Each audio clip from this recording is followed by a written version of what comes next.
Have you ever felt a sudden rush of anxiety after seeing a climate headline like this? Global temperatures must fall by 1.5 degrees Celsius, or we face irreversible catastrophe. Maybe it's a graph, maybe it's statistics, maybe it's news alert that make your stomach just drop. Me too. For years, I used to believe that all of the answer to climate solution is embedded in data. And of course, I still believe that, but that's not the whole story. What if the answer to our climate solution is also somewhere else as well?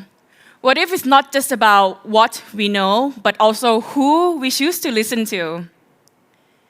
Today, I'd like to tell you a story that begins in rural Thailand, a place full of rice paddy fields where I spend most of my time now. It's a story about how, from the ground up, farmers hold the key to climate solutions that we have been looking for. And I'd like to start with this picture.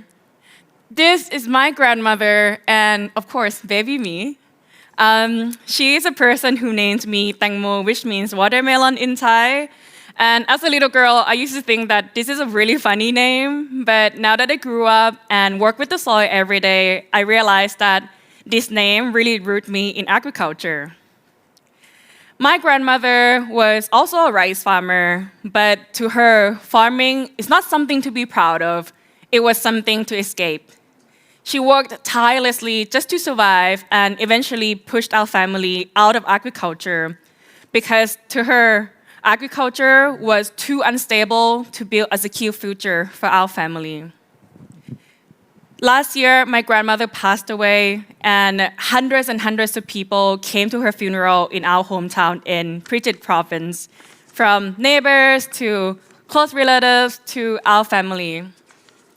Standing there, I realized I wasn't just grieving for her, but I was also grieving for all the stories we have never told about people like her. And that moment stuck with me until I realized something.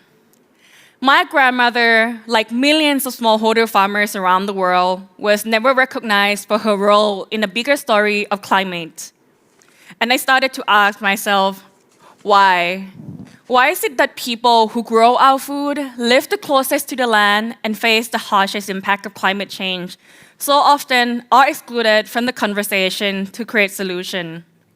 And that question led me to look for answer. In 2020, when I was just 20 years old, I had the opportunity to do an internship in Sudprasert province at the International Development Design Summit. And if you know, Sudprasert is from Isan, part of Thailand, and is also a rice-growing province. And we were 80 people from 14 countries working collaboratively with farmers trying to solve local challenges. And I noticed something. No matter how advanced the ideas were, we couldn't collaborate without a bridge. A bridge is someone who could not only just translate between languages, but also cultures. A bridge is someone who understands not only just the science, but also the stories of people living it every day. And that was the moment that I discovered my true calling. It was to be that bridge. The bridge that connects between worlds that don't usually meet. And I took this inspiration to start something in 2020.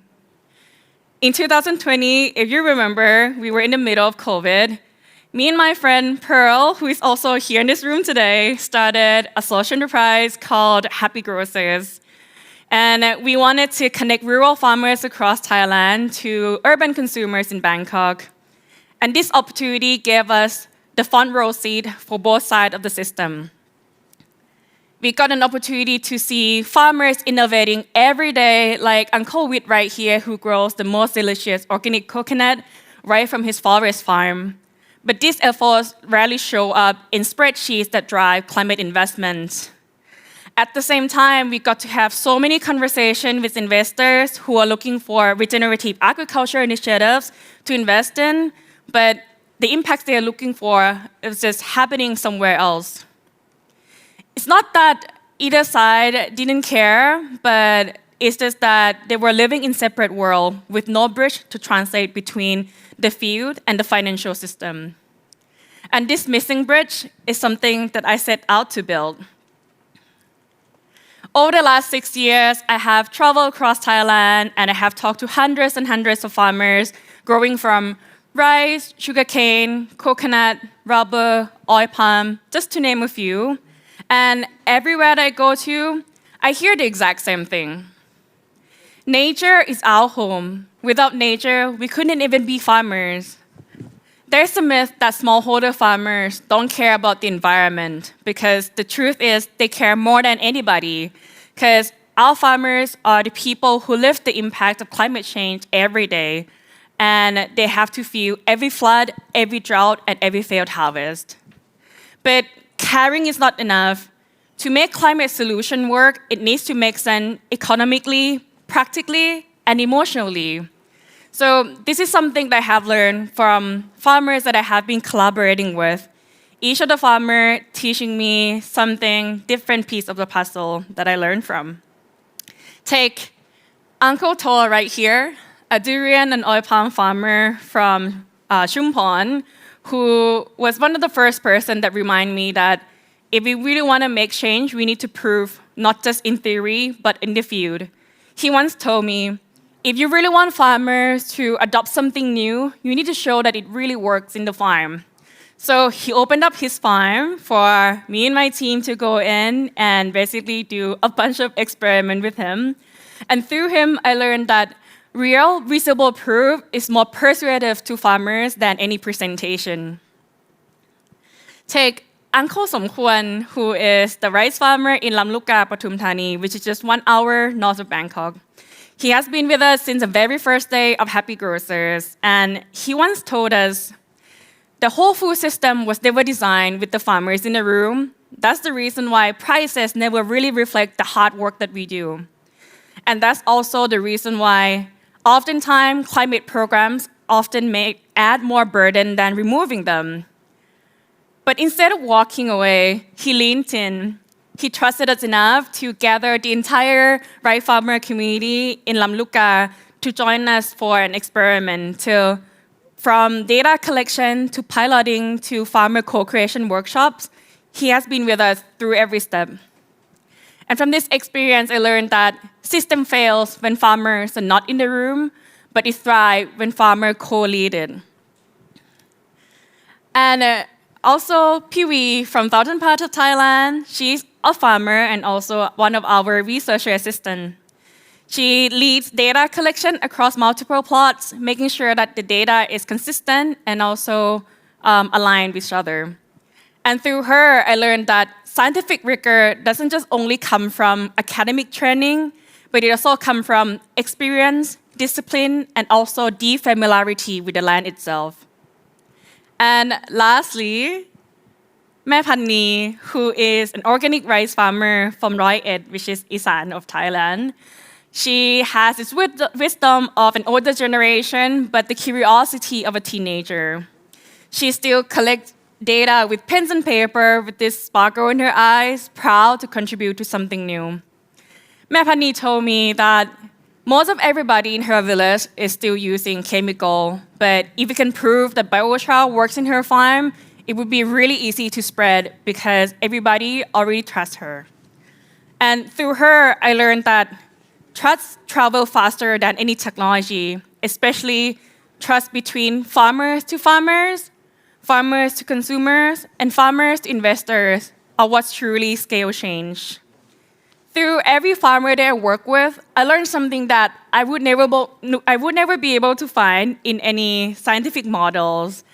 But deep listening alone is not enough because I really want to create something tangible, something that farmers can benefit from long term, which is why we started Happy Ground. Happy Ground is not a company working for farmers, but we are a team of farmers, agronomists, researchers, scientists, technologists, and also entrepreneurs working together as one. Because regenerative agriculture is not just about how we grow our food, but it's also about how we connect everybody who depends on it. And this is the reason why we built a solution that connects farmers who hold deep knowledge of the land to institutions who depend on farmers for their supply chain, to technologists and researchers who translate insights from the field into action, to investors who are looking for long-lasting measurable impact. To unlock climate finance, we need trust and proof.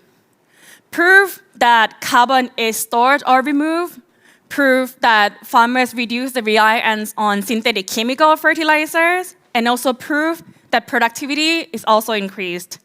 At the same time, we need trust. Trust that these changes are actually happening on the ground, and trust that these changes are long-lasting and, most importantly, are rooted in the lived experience of farmers. So we built not only is this a data system, but a system for confidence, a framework where we, from the field to financial system, we make sure that everybody share the same understanding of progress. But platform alone is not enough. To make sure that this really gonna work, we need to have something to flow through it. And this is when waste has become our greatest hope. Every year across Thailand, millions and millions of tons of rice straws are burned every year. And this is because it's one of the most affordable way and also quickest way for farmers to clear the land after harvest. But it's also one of the biggest cause of PM2.5 and also greenhouse gases. So we ask ourselves, what if we turn this waste into climate solution? And that question led us to Biochar. Biochar is a stable form of carbon created by heating up biomass at the temperature of 300 to 900 degrees Celsius with an absence of oxygen. Instead of releasing emission, when put in the soil, biochar can store carbon for hundreds of years and also enhances soil fertility and also resilience for years to come. At Happy Ground, we mix this biochar with organic nutrients to create something called biochar enhanced fertilizer, something that we create with our farmers and also researchers to ensure that it's rooted in the local soil, local crops, and local reality. But what matters here is not just the materials, it's the infrastructure that ensure that everybody across the supply chain can really see that change is happening. And this is when biochar and infrastructure comes together, is to transform actions on the ground into measurable outcomes that everybody can see across the supply chain. And this is something we call supply chain resilience, return on investment. It's a way to measure not only just carbon removed or reduced, but it's also a way to measure healthier soil, stable yield, and also the livelihood of the farmers who make all of this possible. When thinking about my grandmother now, I wonder what she's gonna say if she saw all of this. What she's gonna say if you see that something that she escaped from has now become one of our greatest hope. Maybe he would smile, proud that also my mom is also here, proud that we make all of this possible today. And maybe this is what this whole thing is all about. It's not about finding hope in the place that we escaped from, but finding hope in the place that we return to. And wherever you are, maybe you're making technology or financing change, growing food, or just looking for something to cook for dinner, remember that the soil beneath our feet connects us all. And if we really want to solve climate change, we need to start from rebuilding trust. Trust between people who grow our food and the people that design how it reaches the world. And even if you are not working in climate or agriculture, your care still matters because this is our shared ground and we all have a role to protect it. Thank you.